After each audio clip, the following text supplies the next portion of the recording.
সকলকে নিয়ে প্রশংসা করছি আল্লাহ সুবহানাহু ওয়া তাআলার উপর, যে মহান আল্লাহ সুবহানাহু ওয়া তাআলা আমাদের সকলকে আজকের এই জালিতুর রহমানের নিচে বসার তৌফিক দিয়েছেন। এবং গতকাল যে কোরআন রাসূল সাল্লাল্লাহু আলাইহি ওয়াসাল্লামের সুন্নাহর আলোচনা আমরা শুনেছি, এই সকল দুরাত্রি জালসা যে নিরাপত্তার দ্বারাই শান্তিতে আমাদেরকে কোরআন হাদিস শ্রবণ করার তৌফিক দিয়েছেন, সেই মহান আল্লাহ সুবহানাহু ওয়া তাআলার প্রতি প্রশংসা করছি। আলহামদুলিল্লাহি রাব্বিল আলামিন। দরুদ ও সালাম বর্ষিত হোক শেষ নবী, আখিরি পয়গম্বর হযরতে মুহাম্মদ রাসূলুল্লাহ সাল্লাল্লাহু আলাইহি ওয়াসাল্লামের প্রতি অবতীর্ণ দরুদ ও সালাম বর্ষিত হোক। আল্লাহুম্মা সাল্লি আলাইহি আল্লাহুম্মা বারিক আলাইহি। সম্মানিত উপস্থিত, আমি আপনাদের সম্মুখে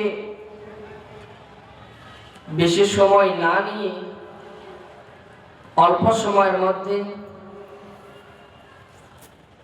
কোরআন ও হাদিস থেকে দু চারটি কথা আলোচনা করব। আল্লাহ সুবহানাহু ওয়া তাআলা কোরআন ও হাদিস থেকে আলোচনা করার এবং সময়ের দিকে লক্ষ্য রেখে সন্তুষ্টর সাথে বলার তৌফিক দান করুন। আল্লাহুম্মা আমিন। তো আল্লাহ সুবহানাহু ওয়া তাআলার বাণী কোরআনের আয়াত আমি আপনাদের সম্মুখে সূরাতুল গাশিয়ার 25 এবং 26 নম্বর আয়াত আমি তেলাওয়াত করেছি, এবং সুনানে তিরমিজির একটা হাদিস তার অল্প একটা টুকরো আপনাদের সম্মুখে পেশ করেছি। দুটো আয়াত এবং হাদিসের টুকরো থেকে আলোচনা করে বক্তব্য ইতি টানার চেষ্টা করব। ওমা তৌফিকি ইল্লা বিল্লাহ। তো আল্লাহ সুবহানাহু ওয়া তাআলা এই পৃথিবীর মানুষকে সৃষ্টি করে আমাদেরকে দুনিয়াতে রেখেছেন, এবং এক মানব জাতকে এক এক করে পাঠিয়েছেন এবং একটা একটা করে উঠিয়ে দিলেন। আল্লাহ সুবহানাহু ওয়া তাআলা এই দুনিয়ার মধ্যে কোন মানুষকে এরকম করে সৃষ্টি করেনি যে সারাটা জীবন সে বেঁচে থাকবে। আল্লাহ সুবহানাহু ওয়া তাআলা যাকে যতটুকু হায়াত দিয়েছেন, কেউ হয়তো 100 বছর বেঁচে ছিল দুনিয়াতে, হয়তো আমাদের মধ্যে বাপজান দাদাজান সকলেই এরকম বয়স হয়তো আছে, বা কেউ হয়তো দুনিয়াতে 2-3 দিন 1 সেকেন্ডের জন্য এসেও চলে যায়। এতটুকু আল্লাহ সুবহানাহু ওয়া তাআলা মানুষকে হায়াত দিয়েছেন। কিন্তু একটা কথা মনে রাখেন যে আল্লাহ সুবহানাহু ওয়া তাআলা এই পৃথিবীর মধ্যে এমন কোন মানুষকে আল্লাহ তাআলা সৃষ্টি করেনি যে তাকে সারাটা জীবন সে বেঁচে থাকবে। জি না, সে বেঁচে থাকতে পারবে না। কেন? প্রথম একটা एग्जांपल আল্লাহ সুবহানাহু ওয়া তাআলা আমাদের সামনে তুলে ধরেছিল যে কি দুনিয়ার মধ্যে সব থেকে ভালো মানুষ, আপনি গুগল অ্যাপসে আপনি পরীক্ষা করতে পারেন বা ট্রাই করতে পারেন, দেখতে পারেন যে দুনিয়ার ভালো মানুষগুলো কে। তো মুহাম্মদ সাল্লাল্লাহু আলাইহি ওয়াসাল্লামের নামটাই চলে আসছে। তো সেও কিন্তু মৃত্যুবরণ করেছে। এটাই হচ্ছে সবচেয়ে আমাদের বড় আলামত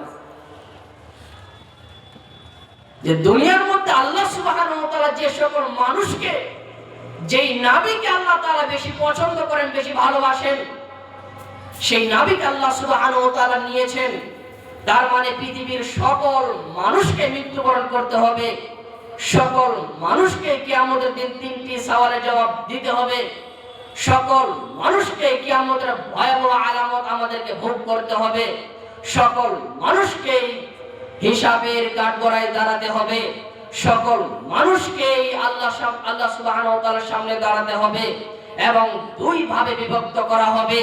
এক দল যাবে জান্নাতের দিকে, এক দল যাবে জাহান্নামের দিকে। অতএব আমি যে সংক্ষিপ্ত আলোচনা রাখবো, দুটি বিষয়ের উপর আলোচনা টানবো। কিয়ামতের দিন অর্থাৎ কিয়ামতের ভয়াবহ কিছু দৃশ্য তুলে ধরবো এবং হিসাব নিকাশ, যে আল্লাহ সুবহানাহু ওয়া তাআলা মানুষকে দুনিয়াতে পাঠিয়েছে এবং আল্লাহ কি নিবেন দুনিয়াতে, নেওয়ার পর কি আল্লাহর সামনে দাঁড়াতে হবে? জি, দাঁড়াতে হবে। আল্লাহ সুবহানাহু ওয়া তাআলা পবিত্র কোরআনে বলেন, বিসমিল্লাহির রহমানির রহিম। পৃথিবীর মানুষেরা রে, এই দুনিয়ার মধ্যে আমি বিভিন্ন মাখলুকাতকে সৃষ্টি করেছি। তোমাকে আমি আল্লাহ দিয়েছি ওয়ালাহুম আয়ুনুন লা ইয়াসমাউনা বিহা, আমি তোমাদেরকে কান দিয়েছিলাম শোনার জন্য। ওয়ালাহুম আযানুন লা ইউবসিরুনা বিহা, পৃথিবীর মানুষেরা রে, আমি তোমাদেরকে দুটো চক্ষু দিয়েছি দেখার জন্য। তুমি কি চোখ দিয়ে দেখতে পারো না? এই পৃথিবীর মধ্যে যতগুলো প্রাণী আছে সকল প্রাণীগুলোই মৃত্যুবরণ করেছে। পৃথিবীর মানুষেরা রে, এই দুনিয়ার মধ্যে আমি মানব জাতকে উত্তম জাত করে সৃষ্টি করেছি। এই মানুষগুলোকে এক এক করে আমি দুনিয়ার মধ্যে পাঠিয়েছি। এই মানুষগুলো একটা একটা করে আমি আল্লাহ তুলে নিয়েছি। এই জন্য আমি আল্লাহ সূরাতুল গাশিয়ার 25 নম্বর আয়াতে বলেছি, ইন্না ইলাইনা ইয়াবাহুম, পৃথিবীর মানুষেরা রে, আমি তোমাদেরকে, তোমরা আমার কাছে ফিরে আসবে। সুতরাং আমরা পৃথিবীর মধ্যে আল্লাহ তাআলা মেহমানের জন্য পাঠিয়েছে।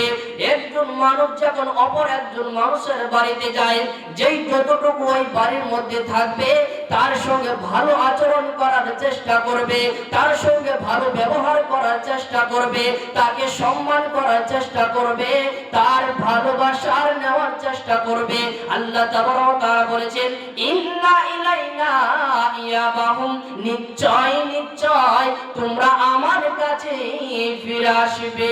সুম্মা ইন্না ইলাইনা ইয়াবাহুম, পৃথিবীর মানুষেরা রে, আমি অচিরেই তোমাদেরকে, তোমরা আমার কাছে আসবে, আমি অচিরেই তোমাদের হিসাবগুলো পাই পাই করে নিব। এই পৃথিবীর মধ্যে যদি কোনো মানুষ একটা পর্যন্ত কিছু করে থাকে, এই পৃথিবীর মধ্যে কোনো মানুষ যদি কোনো ত্রুটির মোতাবেক গুনাহ আমল করে থাকে, ওই দিন আল্লাহ তাআলার সামনে সকল মানুষকে দণ্ডমানিত করিয়ে রাখবে। ওই দিন আল্লাহ তাআলার সামনে সকল মানুষকে দাঁড়িয়ে রাখবে। সকল মানুষগুলো আল্লাহ তাআলার সামনে দাঁড়িয়ে থাকবে, তখন এক এক করে আল্লাহ তাআলার সামনে হিসাব দিতে লাগবে। এই জন্য আল্লাহ তাআলা বলেছেন, যখন মানুষকে কবরে রাখা হয় তখন আমরা আল্লাহ সুবহানাহু ওয়া তাআলা তখন বলে দিয়েছে, মিনহা খালাকনাকুম, ও মানুষেরা রে, তোমরা কি জানো না, তোমরা কি জানো না আমি তোমাদেরকে মাটির মধ্যে, মাটি দিয়ে সৃষ্টি করেছি এবং আমি তোমাদেরকে মাটির মধ্যে পাঠিয়ে দিব এবং তোমাদেরকে মাটি থেকে তুলে নিব। তুলে নিব কিভাবে? আল্লাহ সুবহানাহু ওয়া তাআলা বলেছে, এমন করে তুলে নিব।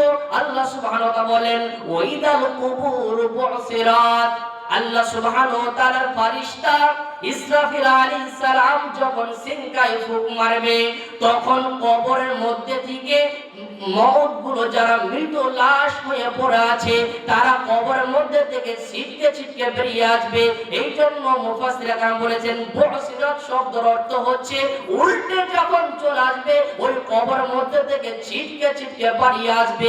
এই জন্য আল্লাহ সুবহানাহু ওয়া তাআলা বলেন, আমি তোমাদেরকে মাটির মধ্যে পাঠিয়ে দিব এবং মাটির মধ্য থেকে তোমাদেরকে টেনে টেনে বের করে নিব। আমার ফেরেশতা ইসরাফিল আলাইহিস সালাম যখন সিংহায় ফুঁক মারবে তখন আমি তোমাদেরকে কবরের মধ্যে থেকে টেনে টেনে বের করব। এই জন্য আল্লাহ তাআলা বলেছেন সুম্মা ইন্না আলাইনা হিসাবাহুম, অচিরেই তোমাদেরকে আমি আল্লাহ হিসাব নেব। আল্লাহ সুবহানাহু ওয়া তাআলা নেবে। পৃথিবীর মধ্যে আল্লাহ সুবহানাহু ওয়া তাআলা মানুষকে পাঠিয়েছেন, এই মানুষ আল্লাহ তাআলার কাছে ফিরে আসবে। মানুষ এই দুনিয়াতে কি আমল করেছে, মানুষ এই দুনিয়াতে কি গুনার কাজ করেছে, এই দুটোকে আল্লাহ সুবহানাহু ওয়া তাআলা দুই দিকে ভাগ করবেন। আল্লাহ সুবহানাহু ওয়া তাআলা একটা একটা করে মানুষগুলোর হিসাব নেবেন কিয়ামতের মাঠে। আল্লাহ সুবহানাহু ওয়া তাআলা বলেছেন